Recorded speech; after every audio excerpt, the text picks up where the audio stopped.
औज़ुबिल्लाहिमिनश्शैतानिर्रजीम बिस्मिल्लाहिर्रहमानिर्रहीम। अस्सलाम वालेकुम नाज़रीन। मैं हूं आपका मेज़बान इरशाद अंसारी और आप देख रहे हैं पेटेक्स। आज हम कप्तान का जो हालिया बयान आया है उस पर एक तो आपको अपडेट देंगे और फिर उसी को लेके ये डिस्कस करेंगे कि आगे क्या होने जा रहा है और मैशत किस करवट जो है वो बैठने जा रही है। जो हालिया बयान आया है पाकिस्तान तहरीक इंसाफ के सरबराह इमरान खान की जानब से, उसमें उन्होंने ये तो खैर वो काफ़ी अरसे से कह रहे हैं, जब से वो इक़्तिदार से अलहदा हुए हैं वो बार बार ये कह रहे हैं कि पाकिस्तान श्रीलंका बन सकता है, दिवालिया हो सकता है।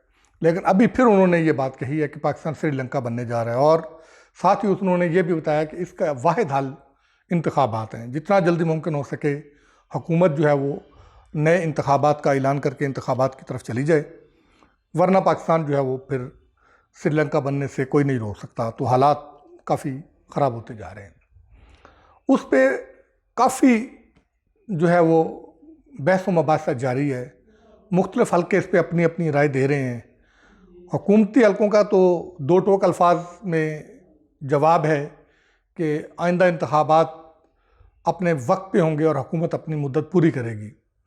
लेकिन इसके साथ साथ सोशल मीडिया पे ये भी बयानिया बिल्ड होना शुरू हो गया है, चूँकि पूरे पाकिस्तान में सैलाब की तबाहकारियाँ हैं, मईशत बर्बाद हो चुकी है और 30 से 40 अरब डॉलर के नुकसानात का तखमीना लगाया जा रहा है।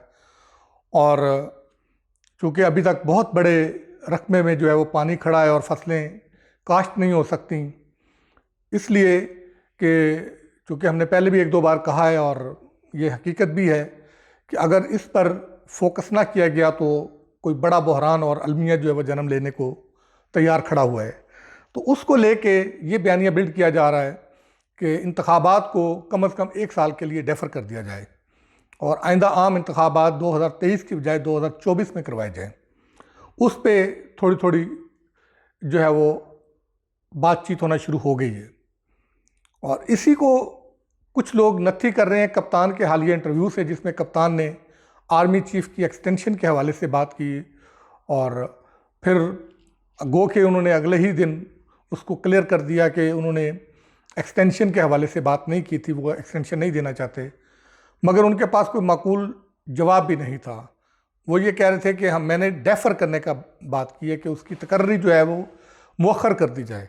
तो अब उस पर कानूनी माहिरीन भी और सियासी माहिरीन भी ये बातचीत कर रहे हैं कि वो कप्तान ने ये कौन सी किस तरह की मंतक दी है, मुअख्खर किस तरह करेंगे।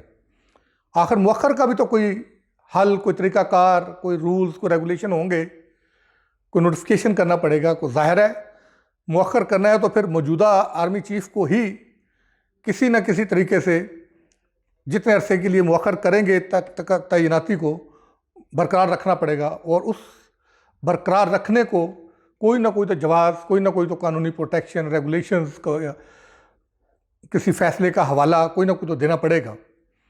तो फिर हुकूमत ये भी तनकीद कर रही है कि आर्मी चीफ की तकर्री खालिसतन एक कानूनी मामला है, इसको गलत रंग देने या पोलिटिसाइज़ करने की कोशिश ना की जाए। ये इंतहाई ख़तरनाक है, क्योंकि एक ही इस वक्त हमारे मुल्क में एक मुनज़्ज़म इदारा है जिसके बारे में आप कह सकते हैं कि आप पे जब भी कोई आफत पड़ती है, कोई मुश्किल पड़ती है, आप उसको जो है वो इस्तेमाल में लाते हैं और बर वक्त मदद के लिए वो पहुँचता है। वो सैलाब हो, ज़ल्ज़ला हो, किसी भी किस्म की कोई नागहानी सूरत हाल हो तो आप आर्मी को कॉल करते हैं और वो आके फिर रेस्क्यू करती है और फिर आगे रिलीफ के लिए आपको जो है वो सपोर्ट फ्राहम करती है।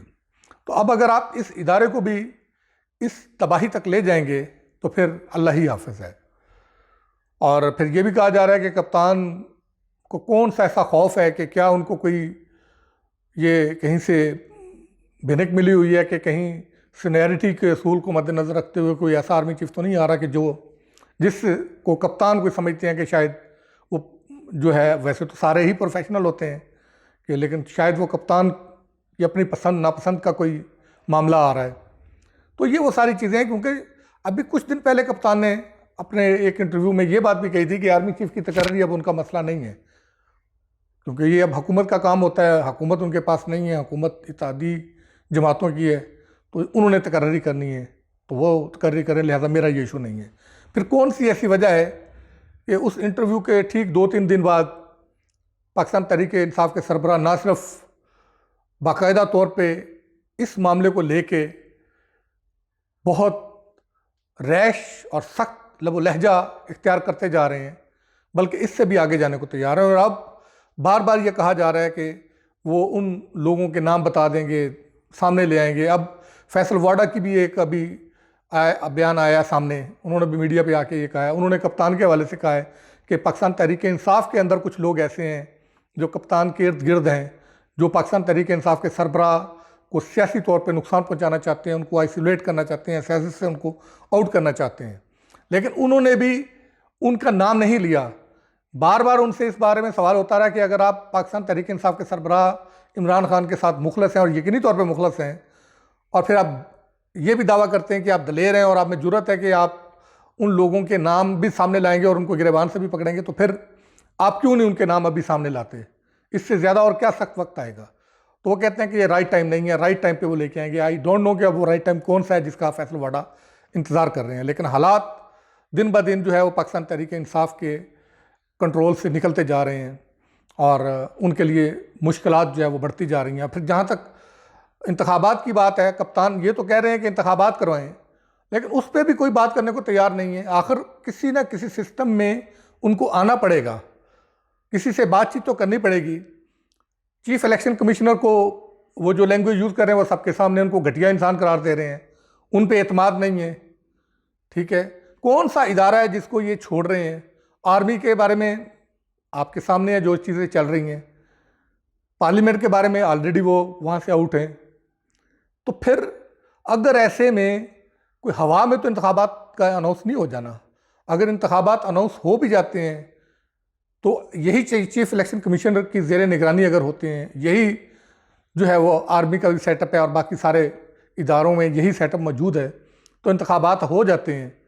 तो फिर इस बात की क्या गारंटी है कि पाकिस्तान तहरीक इंसाफ के सरबराह इमरान खान उन इंतखाबी नताइज को तस्लीम करेंगे, या फिर वही 2013-14 की तरह 35 पंक्चर की जगह पे कोई नई कहानी ले आएंगे और फिर सड़कों पे होंगे और फिर ये जो सियासी अदम इस्तेहकाम का सिलसिला है ये इसी तरह बदस्तूर चलता रहेगा। किसी ना किसी जगह पे तो कप्तान को भी ठहरना पड़ेगा, किसी से बातचीत करनी पड़ेगी, कोई वे आउट निकालना पड़ेगा। हवा में बातें नहीं हो सकती। इन हवाई बातों की वजह से मुल्क की मईशत दिन ब दिन नीचे की तरफ जा रही है और आने वाले दिनों में मईशत मज़ीद ख़राब होगी अगर इस बढ़ते हुए सियासी अदम इस्तेहकाम को रोका ना गया।